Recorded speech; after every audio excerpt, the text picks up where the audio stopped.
My wife slapped me at her birthday dinner in front of everyone, so I vanished. 5 years later, I bought her entire life.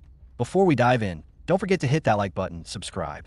It really helps the channel grow and lets us bring you even more powerful stories like this one. Now let's begin. She slapped me, right across the face. Open palm, deliberate. The room went dead silent. Her birthday dinner, her friends, her family, and me, red-cheeked, humiliated under a chandelier. I didn't say a word, didn't yell, didn't ask why. I just stood up, adjusted my jacket, and walked out. No sutkas, no bouvier, just disappeared. 5 years ago, I thought I knew her. Elaine, sharp-witted, magnetic, the kind of beauty that steals a room without trying. I loved her like a drowning man loves air. She told me I was her anchor, her calm, her safe place. And like an idiot, I believed her. I cashed out my inheritance to help her start her boutique. I believed in her more than I believed in myself. Nope. I didn't think love needed one. Turns out, love didn't. But betrayal did. That slap? It wasn't out of passion. It was a curtain call. Her big finale. She didn't want to break up. She wanted a public execution. And it worked. Her friends whispered behind their wine glasses. She told them I cheated, that I drained her accounts, hit her, lies, all of it. That night, I slept in a rented car. And in the morning, I wired what little I had left into an offshore account I'd opened a year earlier. A shell corporation. Different name. No trafe. I didn't break. I adapted. Pain, when filtered right, turns into precision. I started small, washing dishes, mopping floors, sleeping in motels. I listened more than I spoke. Learned. Watched. Waited. Within a year, I was studying corporate law, forensic accounting, shadow banking. Every spare moment went into building a new identity. 2 years in, I bought a tiny cybersecurity firm through one of my aliases. Flipped it, reinvested, acquired debt portfolios, restructured failing startups, and turned into the ghost investor behind dozens of businesses coast to coast. By year 5, I got the invitation. Private Wealth Society Annual Retreat. Fairfield Estate. Hometown. I knew she'd be there. Of course she would. That was her playground. Old money, plastic smiles, hidden knives. But this time, I wasn't coming back as a guest. I was the goddamn main event.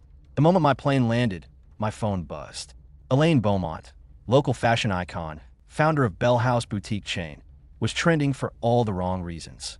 Bankrupt, under investigation, alleged fraud, offshore accounts under scrutiny, assets frozen. The driver who picked me up glanced at the headline and chuckled. Rough week for Mrs. Beaumont, huh? I smiled. Couldn't have happened to a better person. She didn't recognize me at first. The beard, the suit, the new name. But the eyes gave me away.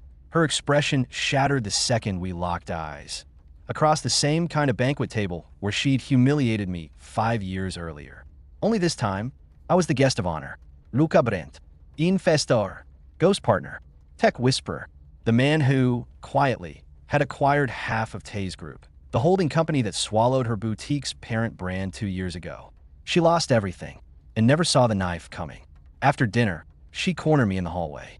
Her voice was barely above a whisper. It's you. You did this. I leaned in calm. Cold. You destroyed me, she said, eyes glassy. No, I said. You did that. I just gave you the rope. She trembled, but I wasn't done. I handed her a thin folder.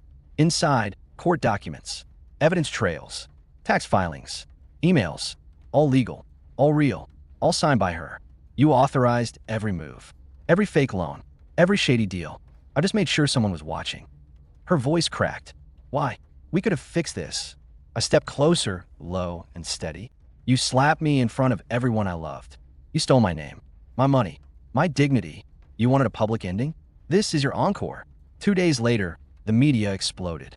Fraud, mismanagement, skandal. Her sponsors cut ties. Her designer friends unfollowed her faster than a market crash. She went from magazine covers to cautionary tale. And me?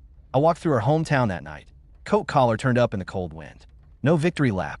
No press release. Just quiet. Just peace. Some scars don't fade. Even now, sometimes when I close my eyes, I see her hand. That open palm slap in front of her family, her friends, our friends. But now it doesn't sting. It reminds me who I became because of it. Not the man she tried to break, but the man she accidentally built. The one who waits, who watches, who learns, who doesn't explode, but calculates. Revenge isn't rage. It's not shouting in the street. It's not breaking dishes or showing up at someone's door drunk at 2 a.m. It's a whisper, in a boardroom, in a wire transfer, in a hostile acquisition, in a signature on a contract that takes everything from the one who once took everything from you. Elaine didn't lose her empire because I hacked her. She lost it because she never thought I'd survive without her. She forgot what kind of man I am, and what kind of man you turn into after being publicly destroyed by someone you trusted most.